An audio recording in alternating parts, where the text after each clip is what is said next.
So hello everyone, कैसे हो आप लोग। मेरा नाम प्रियांशु गुप्ता है। Welcome to Rohan's YouTube channel. इससे पहले डिस्क्लेमर दे देता हूँ, मैं कोई फाइनेंशियल एडवाइज़र नहीं हूँ। मैं अपनी पर्सनल एक्सपीरियंस के साथ आपको नॉलेज शेयर करने वाला हूँ। तो स्टॉक्स में इन्वेस्ट करना थोड़ा सा रिस्की होता है, लेकिन अगर आप रिसर्च नहीं करोगे तब रिस्की होगा, लेकिन अगर आप रिसर्च करके इन्वेस्ट करोगे तो डेफिनेटली रिस्की नहीं होने वाला। ठीक है, तो आज जो टॉपिक है ना बहुत ही ज़्यादा इंपॉर्टेंट है। अगर आप 12th के बाद आ रहे हो, ग्रेजुएशन के बाद आ रहे हो, चाहे 40 ईयर्स के हो, ये टॉपिक सबके लिए है। हेलो यूट्यूब, और क्या हाल चाल है। सबसे पहले तो मैं आपको दिखा दूं, आप देख ही रहे हो ठीक है, अपने चैनल पर हैं प्रियांशु भाई, इनका चैनल है प्रियांशु व्लॉग्स। मेरी ऑडियंस जो है ठीक है, जितनी थोड़ी बहुत है तो जाके चेक कर लेना। इनके चैनल पे काफ़ी इन्फॉर्मेटिव वीडियोस आती हैं, और जो इनकी मेन वीडियोस आती हैं ठीक है, उस चीज़ को लेके हम आज बात करने वाले हैं कि क्या कनाडा में एज अ स्टूडेंट आप इन्वेस्ट कर सकते हो, और अगर आप इन्वेस्ट करते हो तो क्या CRA को एक्स्ट्रा कुछ पे करना पड़ेगा, या फिर इन्वेस्ट करने की वजह से आपको कोई एक्स्ट्रा, जैसे आप 20 आवर्स एलिजिबल होते हो काम करने के लिए, राइट, तो इन्वेस्ट करने की वजह से आपको कोई प्रॉब्लम आएगी या फिर नहीं आएगी। तो हम इन चीज़ों के बारे में सारी डिस्कस कर लेंगे। वीडियो के एंड तक जरूर बने रहना यार, क्योंकि बहुत ज़्यादा इन्फॉर्मेटिव होने वाली है। और यही नहीं, इससे आपको पैसे भी मिलने वाले हैं, आपके डॉलर्स भी बनने वाले हैं। एंड तक आते आते आपको पता लग जाएगा कि आप अपनी 20 आवर्स करने के साथ साथ साइड हसल क्या कर सकते हो और अपनी एक्स्ट्रा इनकम कैसे जनरेट कर सकते हो। तो शुरू करते हैं, तो टेक नोट्स।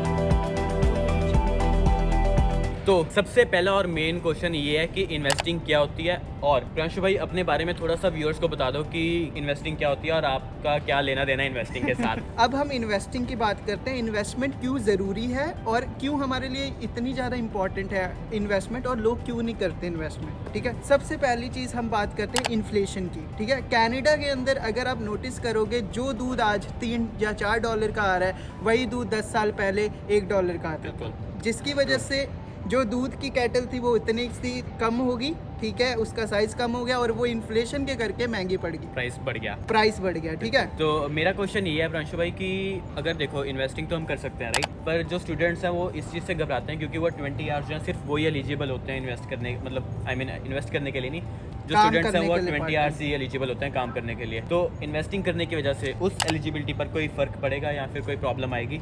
इसका आंसर है नो। इन्वेस्टमेंट का मीनिंग होता है आप अपनी मनी को इन्वेस्ट कर रहे हो, कोई स्टॉक्स या शेयर बाय कर रहे हो, ठीक है, किसी भी अकाउंट के अंदर इन्वेस्ट कर रहे हो। अब 20 आवर्स का क्या लॉजिक है, आपने किसी एम्प्लॉयर को अपना सोशल इंश्योरेंस नंबर दिया, आपने जितने आवर्स काम किया उसने उतने आवर्स उस पर अपलोड कर दिया कि इसने इस दिन इतने आवर्स काम किए। लेकिन इन्वेस्टमेंट के केस में ऐसा कुछ नहीं होता गाइस। अगर आप इंटरनेशनल स्टूडेंट हो तब भी आप इन्वेस्ट कर सकते हो, आपको कोई भी प्रॉब्लम नहीं होने वाली है। ठीक है, अब इन्वेस्टमेंट की पावर मैं आपको बताता हूँ। फॉर एग्जांपल, जैसे अभी आप $1000 सेव करोगे, आने वाले 1 साल में आपको जो बैंक है वो इंटरेस्ट देगी 0.05%, जो कि बहुत कम होता है। अब कोविड की वजह से वो भी नहीं मिलने वाला क्योंकि बहुत बिजनेस लॉस में चले गए थे।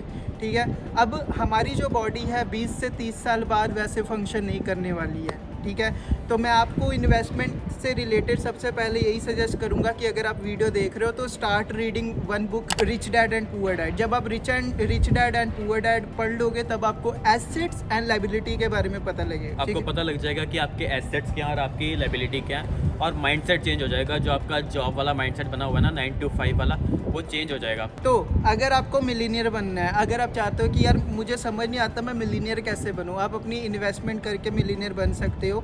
आप 25 ईयर्स तक अगर अपने अर्निंग का 10% इन्वेस्ट करते रहते हो और अगर आपको 8% एनुअली रिटर्न मिलता है, अगर आप वो कैलकुलेट करोगे, एक वेबसाइट मैं डिस्क्रिप्शन में डाल दूंगा, रोहन की डिस्क्रिप्शन के अंदर, उसमें आप डाल लेना कि आप कितना इन्वेस्ट कर रहे हो हर मंथ। अगर आप $500 इन्वेस्ट कर रहे हो और आपको कितने % रिटर्न आ रहा है, 8% अगर आपको रिटर्न आ रहा है 25 साल के लिए, कंपाउंडिंग इंटरेस्ट काम करेगा, तो आप आराम से 1.1 मिलियन से ज़्यादा ही आपकी वो इन्वेस्टमेंट हो जाएगी। अब कंपाउंडिंग इंटरेस्ट के बारे में हम बात करते हैं। ठीक है, ओके, तो प्रियांशु भाई कंपाउंडिंग इंटरेस्ट के बारे में बता दो। ठीक है, और ये बता दो कि इन्वेस्टमेंट करने से इनको एक्चुअल में बेनिफिट हो गई, स्पेशली स्टूडेंट्स क्योंकि काफ़ी यंग होते हैं तो काफ़ी डरते हैं कि हम शायद ना कर पाएँ। ठीक है, हमें नॉलेज नहीं है, तो वो क्या कर सकते हैं? ठीक है, अब कंपाउंडिंग इंटरेस्ट की एक स्टोरी बताता हूँ। बहुत ही पुरानी स्टोरी है, मैंने एक बुक में पढ़ी थी, एक कॉमिक में ही पढ़ी थी। ठीक है, वो स्टोरी में क्या था कि एक राजा हुआ करता था। वो राजा को बहुत ही ईगो था कि वो सबसे ज़्यादा अमीर है। ठीक है, उसके पास एक क्या कहते हैं, एक बंदा आता है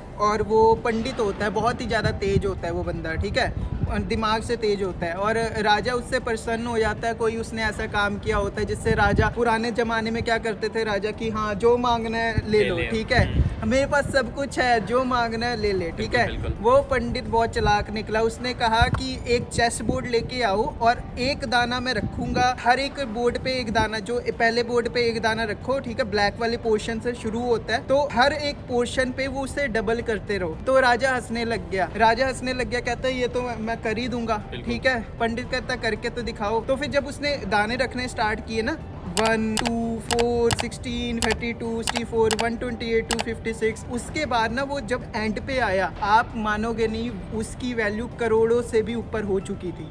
खरब दाने हो चुके थे, खरब दाने। इसको कहते हैं कंपाउंडिंग इंटरेस्ट। अब ध्यान से सुनो मेरी बात, जब आप अपनी मनी इन्वेस्ट करते हो, राइट, जैसे ही अगर रोहन ने $500 इन्वेस्ट किया, रोहन को 10% अगर इंटरेस्ट मिलता है साल का, तो $50 आपको इंटरेस्ट मिल गया, आपकी टोटल वैल्यू होगी 550। अब रोहन ने वही सेम कंसिस्टेंसी बना के $500 अगले साल फिर इन्वेस्ट कर दिया, तो आपका टोटल हो गया, वो हो गया 1050। एक्चुअली कंपाउंडिंग इंटरेस्ट किस पे काम करता है? जो इसको इंटरेस्ट पिछले साल मिला था $50 का, उस पे भी इसको इंटरेस्ट मिलेगा, और प्लस जो इसने नई इन्वेस्टमेंट किया उस पे भी इंटरेस्ट मिलेगा, और प्लस जो टोटल इसने इन्वेस्टमेंट की है उस पे भी इंटरेस्ट मिलेगा। इसका थोड़ा टोटल इसका जो इंटरेस्ट इसको मिलेगा $1050 पे मिलेगा। कहने का मतलब ये है कि यार अगर आप एक दाने से स्टार्ट करोगे ना, तो आखिरी लाइन तक मतलब आगे पहुंचते पहुंचते खरब दाने होंगे। बस ये सीन नहीं है कि 25 दिन में पैसा डबल, वो कुछ नहीं बता रहे हम, ठीक है, ऐसा कुछ नहीं है।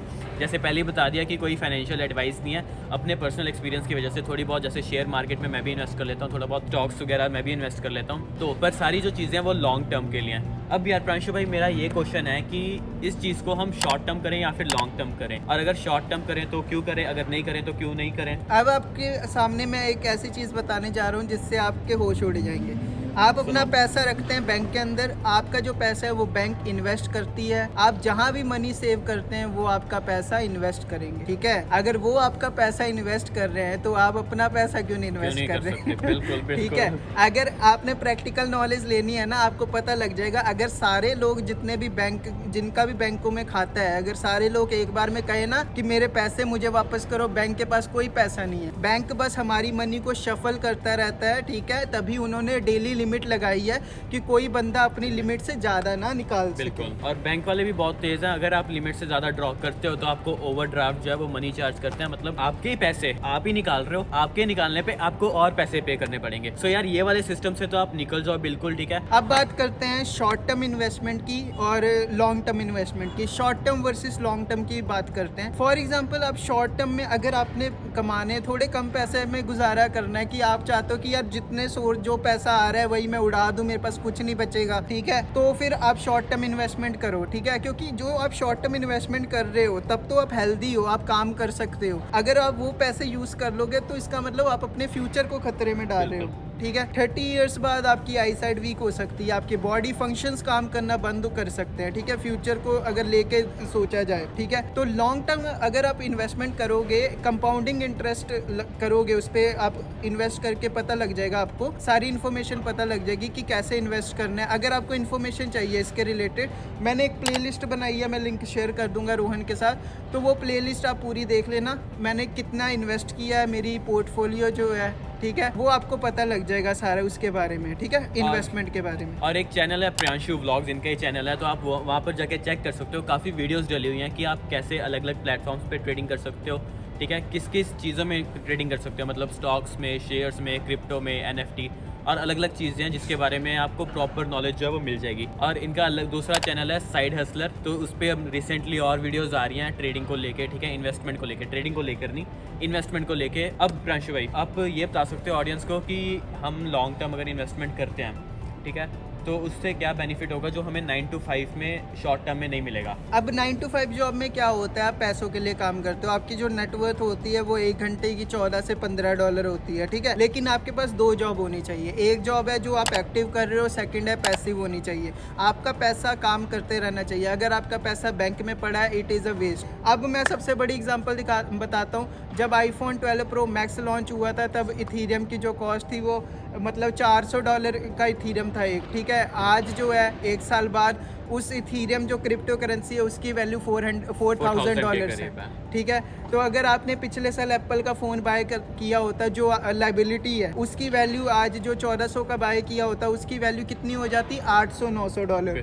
अगर आपने वही $1400 के 3 इथीरियम बाय किए होते, आज आपके पास होते $12,000। This is the power of investment. आपका पैसा काम करता रहता है, बैंक में आइडल ना रखो अपने पैसों को। तो कहने का मतलब यार ये है कि आप एज अ स्टूडेंट भी इन्वेस्ट कर सकते हो, तो बिना सोचे समझे कि इन्वेस्ट करना चाहिए कि नहीं करना चाहिए, आप इन्वेस्टमेंट में पड़ जाओ। अगर ज़्यादा नॉलेज नहीं है तो कम से कम आप उन स्टॉक्स में या फिर उन शेयर्स को बाय कर सकते हो जिनके यील्ड ज़्यादा, ठीक है, आपको डिविडेंड मिलता रहेगा। हमने ट्रेडिंग नहीं करनी, ठीक है, हमने लॉन्ग टर्म इन्वेस्टमेंट करनी है। जैसे प्रांशु ने कहा कि हमें लॉन्ग टर्म इन्वेस्टमेंट करनी है, अपने पोर्टफोलियो को ग्रो करना है। तो अगर यार ये मिडिल क्लास की जो रेंज है, ठीक है, उससे बाहर निकलना है, अपनी जो जिंदगी चलती आई है, ठीक है, जो पुश्तैनियाँ चलती आई हैं उनको चेंज करना है, तो आई थिंक इन्वेस्टमेंट बहुत ज़्यादा ज़रूरी है। And we come from middle class, right, तो हमें पता है कि इसकी क्या इंपॉर्टेंस है। और कनाडा में खासकर आप यार 24 घंटे काम नहीं कर सकते, ठीक है, कुछ टाइम आप काम करोगे, कुछ टाइम आपको इन्वेस्टमेंट के लिए निकालना पड़ेगा। अगर नहीं निकालते तो फिर 60 तक आप काम करोगे, 65 पे रिटायरमेंट, फिर कोई पूछने वाला नहीं है, राइट। आप अपना कैश फ्लो देख लेना, आपको अपने आप आपकी असलियत पता लग जाएगी। आप जितना अर्न करते हो और आप जितना बचाते हो, ठीक है, आपके पास कुछ नहीं बचेगा। क्योंकि हमारे में क्या होता है, कीड़ा होता है वर्क परमिट पे आने का कि भाई हमें नई गाड़ी लेनी है, हमारी अर्निंग $2,000 से $3,000 होगी है, चलो अब हम अपने कंफर्ट जोन से बाहर आए। इसको कंफर्ट जोन से बाहर आना नहीं कहते,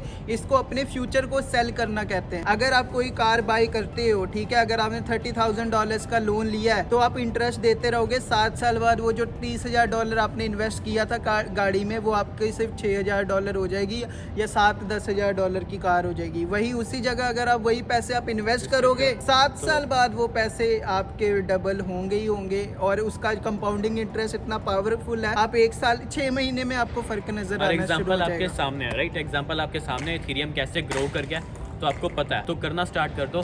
इसके अलावा यार एक क्वेश्चन है मेरे पास प्रियांशु भाई कि इंटरनेशनल स्टूडेंट ऐसे कौन से प्लेटफॉर्म्स हैं जो यूज़ कर सकते हैं ताकि उनको ट्रेडिंग करने में आसानी हो और उनको प्रॉब्लम ना आए और जो ईजी टू यूज़ हो। ओके, तो मैं सजेस्ट नहीं करूँगा, trading is very very highly risky. इसका मतलब ये नहीं है कि मतलब 5 ट्रेड आप जीत गए फिर 6 भी आप कर लोगे, अच्छे पैसे बना लोगे। इन्वेस्टमेंट करने के लिए आप कौन से प्लेटफॉर्म? तो इन्वेस्टमेंट के लिए जो प्लेटफॉर्म मैं यूज़ करता हूँ, पहला वेल सिंपल ट्रेड, दूसरा हो गया क्वेस्ट ट्रेड। ये 2 एप्लीकेशंस हैं, ठीक है। और अगर आपने क्रिप्टो करेंसी में इन्वेस्ट करना है तो फिर आप शेक पे एप्लीकेशन यूज़ कर सकते हो, और मैंने कुछ एप्लीकेशंस के रिव्यू बनाए हुए हैं, ठीक है। तो कहने का मतलब ये है कि बहुत ज़्यादा ज़रूरी हो गया इन्वेस्टमेंट, और आपको ये भी पता लग गया कि आप कौन कौन से जो ऐप्स हैं वो यूज़ कर सकते हो, कौन कौन सी एप्लीकेशंस आप यूज़ कर सकते हो जो कि इजी टू यूज़ हैं। ये स्पॉन्सर्ड वीडियो नहीं है, बट हम अपने एक्सपीरियंस से बता रहे हैं। अगर आपको कोई एप्लीकेशंस वगैरह यूज़ करनी है तो डिस्क्रिप्शन में जाके उनका लिंक देख लेना, आपको बहुत ज़्यादा हेल्प मिल जाएगी आपकी इन्वेस्टमेंट की जो जर्नी है। आई होप ये वीडियो आपको हेल्प कर सके, ठीक है। प्रांशु भाई ने जो आपको नॉलेज दिया है, जो हम इस चैनल पे वीडियो से आपको नॉलेज दे पाए हैं, आई होप सारी चीज़ें आपको हेल्प कर पाएँ और डिस्क्रिप्शन में दिए हुए लिंक यूज़ करके आपकी इन्वेस्टमेंट की जो जर्नी है वो स्टार्ट हो पाए, ठीक है। इसके अलावा प्रांशु भाई आप कुछ कहना चाहते हो व्यूअर्स को इन्वेस्टमेंट के रिलेटेड, या कुछ और बताना चाहते हो तो प्लीज़। फोकस करो अपने एसेट बिल्डिंग पे, लाइबिलिटी ना लो, फोकस करो एसेट्स क्रिएशन पे। इसका लाइव एग्जांपल रोहन ही है। रोहन ने अपनी सेकंड हैंड कार बाय की जो कि $6,000 की थी। अगर रोहन किश्तों पे कार बाय करता तो जो इंश्योरेंस ये दे रहा है, ठीक है, इंश्योरेंस तब काम आती जब आपकी गाड़ी का एक्सीडेंट हो जाता है, राइट। अदरवाइज आप ऐसे देते रहोगे। इंश्योरेंस और जो गाड़ी की किस्तें होगी, ठीक है, वो आगे जाके आपको पता लग जाएगा। 7 साल बाद इन्फ्लेशन भी होगी और आपको इंटरेस्ट भी देना पड़ेगा। आपका जो एक सोर्स ऑफ इनकम पे भी ना जीना, और EMI पे ज़्यादा चीज़ें मत लेना, लाइबिलिटी ना लेना, हाँ, क्योंकि वो छोटी छोटी EMI ना आपके दिमाग पे इतना प्रेशर डाल देगी, वो तो आनी। अब सबसे बड़ा लाइव एग्जांपल आपको देता हूँ। कोविड आया था, किसी के पास लोग 25-25 साल से मेरे भाई काम कर रहे थे फैक्ट्रीज में, है ना, सारे एंजॉय कर रहे थे, उनके पास अगले महीने का रेंट भरने के भी पैसे नहीं थे, क्योंकि काम ही नहीं है। ये तो नेचुरल था, ठीक है, दुनिया में ये हो गया। खुदा ना करे कि आपके पर्सनल लाइफ में कुछ ऐसा हो जाए जिसकी वजह से आप काम नहीं कर पा रहे। आपका एसेट जो है क्योंकि बिल्ड हुआ होगा, ठीक है, आपने अपने पोर्टफोलियो पे काम किया होगा, इन्वेस्टमेंट की होगी, तो कुछ करने की ज़रूरत नहीं पड़ेगी यार। पीछे से आपकी सारी सपोर्ट जो है, जो आपने किया होगा वही आपको सपोर्ट कर रहा है, वही आपको बैकअप दे रहा है, ठीक है। तो अमीर लोग यही करते हैं, अपनी एसेट बिल्डिंग करते हैं। और ये नॉलेज मुझे पहले नहीं थी, मैं आपके जैसा था। मेरे बैंक अकाउंट में $50 ही हुआ करते, जैसे जब मैं स्टूडेंट लाइफ में होता था तो जो भी पैसे मुझे मिलते थे मैं उसे उड़ा देता था। कभी नाइकी के शू बाय कर लिए, कभी ये बाय कर लिए, ये चीज़ बाय कर ली, ये टी शर्ट बाय कर ली। आज मैं अफोर्ड कर सकता हूँ चीज़ें, आज मैं अफोर्ड कर सकता हूँ गाइस, मैं आज न्यू कार भी अफोर्ड कर सकता हूँ, ठीक है, $20,000-30,000 की भी कर सकता हूँ, बट मैं क्यों नहीं कर रहा हूँ? क्योंकि मुझे अपना फ्यूचर ज़्यादा प्यारा है, बिल्कुल। मुझे अपने फैमिली भी आगे जाके क्रिएट करनी है, और मेरे जो पेरेंट्स हैं उनको भी आना है, तो उन लोगों की स्टेबिलिटी के लिए मुझे थोड़ा अपने लिए सेक्रीफाइस करना पड़ेगा। तो आपको भी 10-15 साल सेक्रीफाइस कर लो, फिर आप आराम से अपना वर्ल्ड टूर सारा कुछ कर सकते हो। बिंदास मारना यार, मजे करना, ठीक है। और आखिरी में यार मैं एक बात बोल देता हूँ कि आने वाले मिलीनियर्स हो यार तुम लोग, ठीक हाँ। है, तो 9 to 5 में मत फंसो। बहुत शानदार दुनिया पड़ी है और बहुत ज़्यादा देखने वाली है। अगर 9 to 5 में फंस जाओगे, जहाँ पर आओगे उसी शहर में रह जाओगे, कोई पहचानेगा भी नहीं, कोई देखेगा भी नहीं, ठीक है। आई एम 100% श्योर आपको रिजल्ट्स मिलेंगे, थोड़ी देर में नहीं तो थोड़ी ज़्यादा देर में मिल जाएंगे। एक और चीज़ यही बताना चाहूँगा, आपको पीआर का डर होता है ना यार, मेरे पास 3 साल का ड्यूरेशन है या 2 साल का ड्यूरेशन हो, पीआर होनी है। किसी भी तरह मेहनत करते हो ना, आपको ये भी पता होना चाहिए आप जो जॉब कर रहे हो ना, वो कभी भी आपको निकाल सकते हैं। ये ना सोचो, ये अपनी जॉब को प्यार करो, मैं मानता हूँ, लेकिन हमेशा ये सोचना, अगर आपको आज जॉब से निकाल दिया जाता है, क्या आप आने वाले 6 महीने विदाउट जॉब सरवाइव कर सकते हो? अगर नहीं कर सकते, you are at high risk, आप हाई रिस्क पे हो, ठीक है, ठीक है। इसलिए मैं टेंशन फ्री ये होता हूँ कि अगर बाय चांस मेरी जॉब चली जाती है, I can survive without job for 1 year. 1 year मतलब 1 ईयर का जितना भी खर्चा है वो मैं अपने पास रखा है मैंने। वो इसलिए क्योंकि हमने इन्वेस्टमेंट की होगी, इन्होंने इन्वेस्टमेंट किया, इसलिए आज ये बात बोल पा रहे हैं कि 1 साल की अगर जॉब चल जाती है तो 1 साल तक सर्वाइव कर पाओगे। पर अगर नहीं की होगी तो अगले दिन कोविड के कारण सारे लोग बैठे ना घर पे, तुम्हें भी बैठना पड़ेगा। तो यार अभी के अभी इन्वेस्टमेंट शुरू करो, ठीक है। और डिस्क्रिप्शन में दिए हुए लिंक्स को यूज़ कर लो, भाई का चैनल चेक कर लो, ठीक है। प्रियांशु व्लॉग्स है, काफ़ी ज़्यादा वीडियोस डली हुई है, और अगर मज़ा ना आए, ठीक है, तो मुझे बोल देना, ठीक है। तो फिर मिलते हैं अगली वीडियो में, अगले व्लॉग्स में। तब तक के लिए स्टे सेफ, स्टे ब्लेस्ड।